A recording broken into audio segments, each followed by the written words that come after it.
तो वहीं 56वीं DGP IGP conference का समापन हो गया है। 3 दिन तक चली कॉन्फ्रेंस में आंतरिक सुरक्षा पर मंथन हुआ है।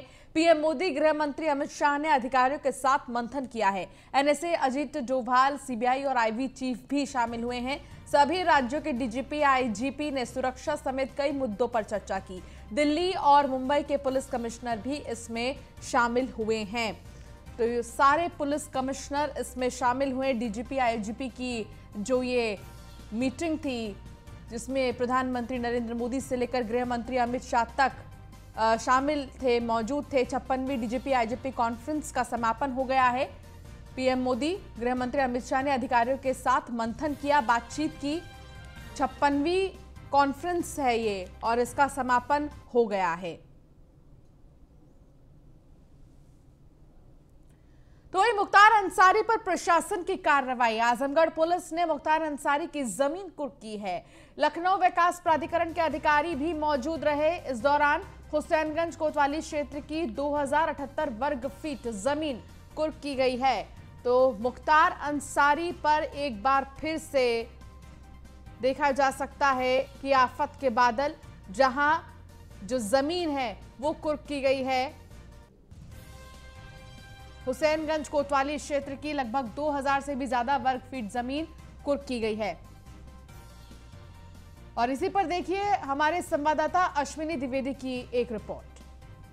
उत्तर प्रदेश में मुख्तार अंसारी की समस्याएं कम होने का नाम नहीं ले रही। लगातार योगी सरकार उन पर कार्रवाई कर रही है।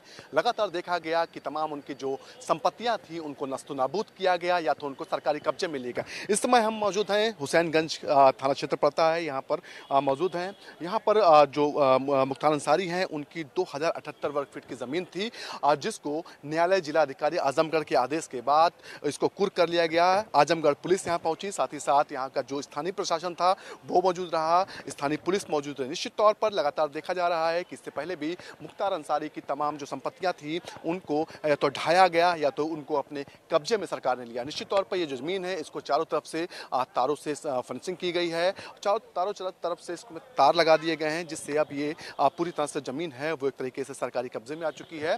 और निश्चित तौर पर इससे पहले भी देखा गया कि मुख्तार अंसारी को लेकर के सरकार काफी सजग है और उनकी जो भी अवैध संपत्तियां हैं या फिर जो कब्जेदारी की संपत्तियां हैं उन पर लगातार कार्रवाई हो रही। लखनऊ से न्यूज़ इंडिया के लिए सूर्य कुमार सहयोगी सैफ के साथ। तो वहीं यूपी एटीएस को बड़ी सफलता मिली है। यूपी एटीएस ने 2 रोहिंग्या को गिरफ्तार किया है। म्यांमार के नागरिकों का बनाते थे ये फर्जी डॉक्यूमेंट। पश्चिम बंगाल के कोलकाता से दोनों गिरफ्तार किए गए हैं।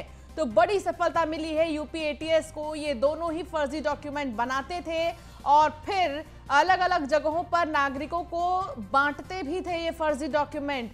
लेकिन इनकी कोशिश को अब यूपी एटीएस ने नाकाम कर दिया है, क्योंकि यूपी एटीएस ने इन दोनों को ही गिरफ्तार किया है, वो भी कोलकाता से। इन दोनों को गिरफ्तार किया गया है। बाकायदा एक ऑपरेशन चलाया गया है यूपी एटीएस की तरफ से, जांच पड़ताल की गई और फिर जाकर इन्हें गिरफ्तार किया गया है। तो ये बड़ी सफलता है यूपी एटीएस के लिए।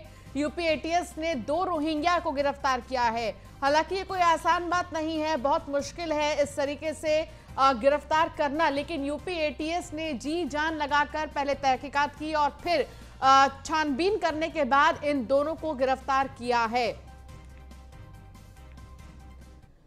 तो वहीं 22 नवंबर को समाजवादी पार्टी के संस्थापक और संरक्षक मुलायम सिंह यादव का 83वां जन्मदिन है, जिसको लेकर सपा कार्यालय पर तैयारियां जोरों पर हैं। हालांकि समाजवादी पार्टी की तरफ से कहा गया है कि मुलायम सिंह यादव का जन्मदिन बेहद ही सादे तरीके से मनाया जाएगा, लेकिन सपा कार्यकर्ताओं में भारी उत्साह है। यही कारण है सपा कार्यालय के बाहर चारों तरफ बधाई संदेश के होर्डिंग लगे हुए हैं।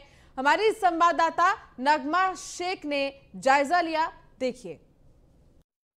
समाजवादी के संस्थापक यानी कि नेताजी का कल जन्मदिन है, यानी 22 नवंबर को जन्मदिन समाजवादी पार्टी मना रही है। आप देख सकते हैं समाजवादी पार्टी कार्यालय के सामने जो होर्डिंग्स है बधाई की वो लग चुकी हैं, क्योंकि कल 11 बजे से ही ये सेलिब्रेशन शुरू हो जाएगा। समाजवादी पार्टी के कार्यकर्ता भी मौजूद हैं। ये जानते हैं कि आखिर वो किस तरह से इस जन्मदिन को मनाना चाहते हैं। सर बताएंगे किस तरह मना रहे हैं जन्मदिन। ये देखिए, हम सबके संरक्षक समाजवाद के पुरोधा धरती पुत्र माननीय मुलायम सिंह यादव जी का 83वां जन्मदिन है।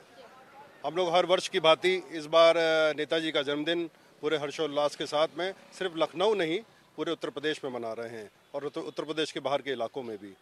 हम इस मौके पर इस जन्मदिवस के समारोह पे समाजवादी पार्टी के सभी कार्यकर्ताओं को हार्दिक बधाइयाँ भी देते हैं और कल उनका जन्मदिवस पर हम लोग जो समारोह कर रहे हैं उस समारोह में हम लोग गरीबों को कंबल वितरण कर रहे हैं, फलों का वितरण है, मिष्ठान का वितरण है, इसके अलावा अनाथ आश्रम में भी फलों का वितरण और दवाइयों का वितरण हम लोग मेडिकल हॉस्पिटल वगैरह में ये करने जा रहे हैं। और कल दिन भर, कल सुबेरे से तकरीबन 8 बजे से हम लोग ये हर्षोल्लास और ये उत्सव हम लोग अपना मनाएंगे। ये समाजवादियों के लिए एक खास दिवस है और इसको हम लोग अच्छे से अच्छा तरीके से मनाने की कोशिश कर रहे हैं। बड़ी खूबसूरत तस्वीर भी दिखाई दे रही है अखिलेश यादव की और मुलायम सिंह की, उस पर क्या कहना चाहिए? देखिए, वो तस्वीर में जितना खूबसूरत हैं वो दोनों लोग, माननीय नेताजी माननीय मुलायम सिंह यादव जी और हम लोग के राष्ट्रीय अध्यक्ष माननीय अखिलेश यादव जी, दोनों सिर्फ तस्वीरों में ही खूबसूरत नहीं दिखते बल्कि दिल के भी खूबसूरत हैं। और उत्तर प्रदेश के लिए, उत्तर प्रदेश के लोगों के लिए वो उन्होंने खूबसूरत काम करके दिखाए हैं और भविष्य में भी और खूबसूरत काम करके दिखाएंगे। तो यहाँ पर जो कार्यकर्ता है वो आज से ही पूरी तैयारियों में लग चुके हैं और कल 8 बजे से ये सेलिब्रेशन शुरू हो जाएगा। हालांकि मुलायम सिंह यादव 11 बजे पार्टी कार्यालय पहुंचेंगे। फिरोज सैफ के साथ Nagma Shaikh, news on India, Lucknow. बात करेंगे बाराबंकी की, जहां AIMIM प्रमुख असदुद्दीन ओवैसी बाराबंकी दौरे पर पहुंचे हैं। शोषित वंचित समाज सम्मेलन में बोले असदुद्दीन ओवैसी, मुसलमानों के मुद्दों पर बीजेपी और अन्य दलों पर सवाल उठाए। यूपी के मुसलमानों के मर्ज की दवा हमारे पास है, मुसलमानों के मर्ज की दवा बीजेपी और सपा के पास नहीं है। कुरैशी और अंसारी बिरादरी के हजारों लोग बेरोजगार हैं, ये ओवैसी ने कहा। और साथ ही उन्होंने ये भी कहा कि बिजली के दामों में बढ़ोतरी की गई है। मुसलमान 19% होने के बावजूद उसकी गिनती कहीं भी नहीं है। तो असदुद्दीन ओवैसी अब लगातार एक्शन में हैं और बाराबंकी जब असदुद्दीन ओवैसी पहुंचे तो उन्होंने समाजवादी पार्टी के साथ साथ भारतीय जनता पार्टी पर भी निशाना साधा और कहा कि 19% मुसलमान होने के बावजूद भी कहीं गिनती नहीं है। कि पिछले 5 साल से बीजेपी की सरकार और एक मंसूबाबंद तरीके से बीजेपी ने मुसलमानों में जो हमारे कुरैश बरादरी है और अंसारी बरादरी है, जो बुनकर भाई है, उनको माशी तौर पर बर्बाद करने की पॉलिसी बनाई गई। उनको बेरोजगार करने की पॉलिसी बीजेपी बनाती रही। आज आप देखते हैं कि उत्तर प्रदेश में जो कुरैश बरादरी के लोग हैं उन पर गोश्त की पाबंदी लगा दी गई और जो फैक्ट्री स्लॉटर हाउसेस थे उनको बजाय रेगुलाइज किया जाता, उनको परमिशन दिया जाता, उसको बंद करके रख दिया गया। लखनऊ में CMS संस्थापक जगदीश गांधी ने प्रेस वार्ता की है। 22वीं इंटरनेशनल चीफ जस्टिस कॉन्फ्रेंस पर ये प्रेस वार्ता की थी। 50 देशों के राष्ट्राध्यक्ष, मुख्य न्यायाधीश और कानूनविद इस कॉन्फ्रेंस से जुड़े। कानपुर रोड स्थित CMS में प्रेस कॉन्फ्रेंस आयोजित की गई। तो CMS संस्थापक जगदीश गांधी ने प्रेस कॉन्फ्रेंस की जिसमें कई लोग जुड़े।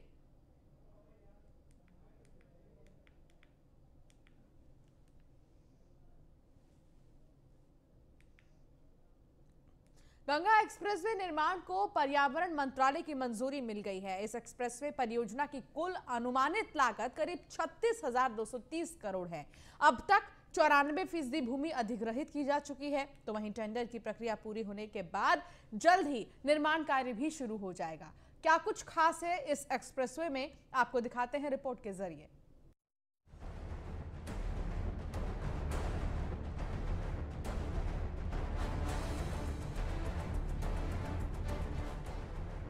उत्तर प्रदेश को अगर अब एक्सप्रेस प्रदेश कहें तो कुछ गलत नहीं होगा। पश्चिमी उत्तर प्रदेश से लेकर पूर्वी छोर तक को जोड़ने के लिए सूबे में एक्सप्रेसवे का ऐसा जाल बिछ चुका है कि जिन इलाकों में जाने में कभी 20 घंटे लगा करते थे, अब वो कुछ घंटों की दूरी पर रह गए हैं। वहीं गंगा एक्सप्रेसवे निर्माण के लिए पर्यावरण मंत्रालय से मंजूरी मिल गई है। PPP टॉल मोड पर DBFOOT पद्धति पर निविदाएं आमंत्रित की गई हैं।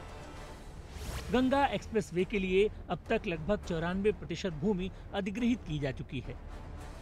इस एक्सप्रेसवे की कुल अनुमानित लागत 36,230 करोड़ है। गंगा एक्सप्रेसवे मेरठ से प्रयागराज तक बनाया जाना है। कुल लंबाई 594 किलोमीटर होगी। 6 लेन एक्सप्रेसवे होगा, इसे बढ़ाकर 8 लेन किया जा सकता है। मेरठ, हापुड़, बुलंदशहर, अमरोहा, संभल, बदायूं, शाहजहांपुर, हरदोई, उन्नाव, रायबरेली, प्रतापगढ़ और प्रयागराज इसमें शामिल होंगे। पूर्व में बलिया और नॉर्थ वेस्ट में उत्तराखंड बॉर्डर तक बढ़ाया जाना है। इसकी कुल लंबाई 1000 किलोमीटर तक जा सकती है। दोनों फेज तैयार होने के बाद सफर आसान हो जाएगा। दिल्ली से बिहार बॉर्डर तक 10 से 11 घंटों में पहुंच सकते हैं। जाहिर है इस एक्सप्रेसवे परियोजना के निर्माण से रोजगार के अवसर भी सृजित होंगे। ऐसा अनुमान है कि इस एक्सप्रेसवे परियोजना के निर्माण के दौरान लगभग 12,000 व्यक्तियों को अस्थायी रूप से नियोजित किया जाएगा, जबकि टोल प्लाजा के निर्माण से लगभग 100 व्यक्तियों को स्थायी तौर पर नियोजित किया जाएगा। न्यूज़ 1 इंडिया के लिए लखनऊ से SK वाजपेयी की रिपोर्ट।